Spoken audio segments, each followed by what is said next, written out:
Oke, Assalamualaikum warahmatullahi wabarakatuh. Kali ini saya akan berbagi tentang implementasi atau penerapan kurikulum prototype.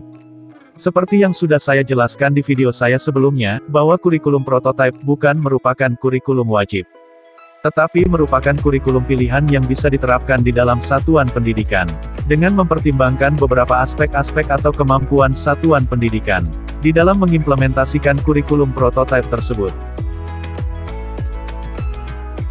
Sebelum melakukan penerapan kurikulum, hendaknya satuan pendidikan memahami konsep dasar kurikulum. Para ahli pendidikan memiliki penafsiran yang berbeda tentang kurikulum. Namun demikian, dalam penafsiran yang berbeda itu, ada juga kesamaannya.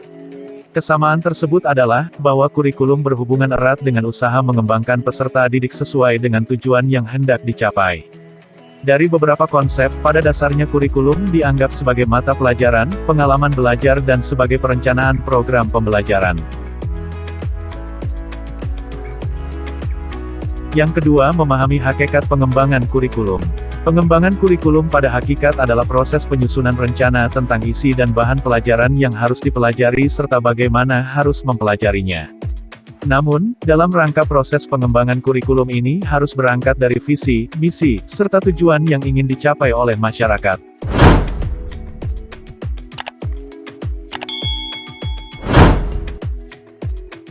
Yang ketiga, siklus pengembangan kurikulum yaitu mulai dari implementasi, orientasi, evaluasi, dan pengembangan.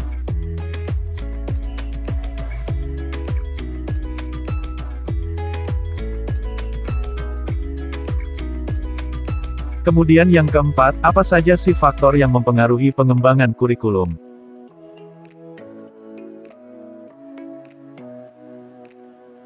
Satu adalah guru. Kompetensi yang penting yang harus ada dalam jiwa guru adalah kompetensi sebagai guru dan juga perilaku, partisipasi dalam pengambilan keputusan dan kualitas hubungan rekan sejawat. Pentingnya pengetahuan guru mengenai kurikulum. Guru memandang kurikulum bukan hanya sebagai seperangkat mata pelajaran, tetapi juga sebagai seperangkat pembelajaran yang harus dikembangkan dan disesuaikan dengan peserta didik.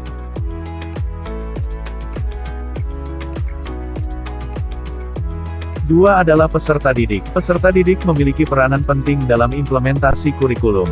Selain peserta didik bisa memilih sendiri pengalaman belajar yang diinginkan dan diterima, tidak selalu sesuai dengan apa yang diharapkan oleh kurikulum secara resmi merupakan hasil atau subjek daripada pendidikan. Peserta didik memiliki lingkungan yang berbeda. Kualitas peserta didik, kemudian latar belakang ekonomi, keluarga, dan juga kecenderungan peserta didik. Lalu, ada satu hal yang bisa dilakukan peserta didik adalah melakukan serangkaian seleksi terhadap pengalaman belajar yang dibutuhkan oleh peserta didik dalam implementasi kurikulum.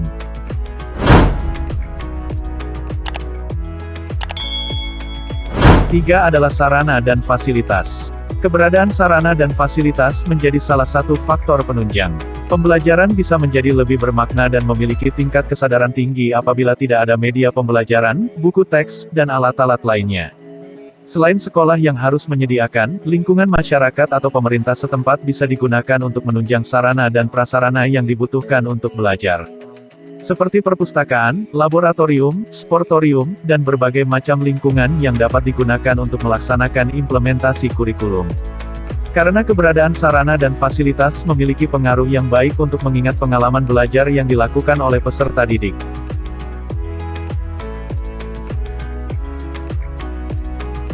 Empat adalah lingkungan sekolah. Pengimplementasian kurikulum akan berbeda cara dengan lingkungan yang berbeda. Lingkungan sekolah, bukan hanya soalan mengenai kondisi fisik, namun juga kondisi mental dalam suatu sekolah. Lingkungan sekolah juga dipengaruhi oleh budaya ilmu yang terbentuk dari kebiasaan dari para guru atau budaya ilmu suatu sekolah. Sebaiknya, kepala sekolah dan guru membuat sebuah budaya baru dalam lingkungan sekolah.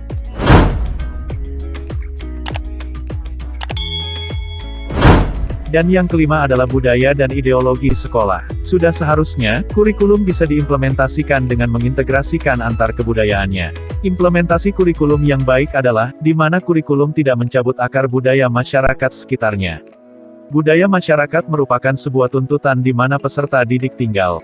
Peribahasa yang menyatakan bahwa, di mana langit dipijak, di situ langit dijunjung, merupakan budaya-budaya yang didahulukan dan disesuaikan dengan kurikulum agar bisa menguatkan budaya di masyarakat.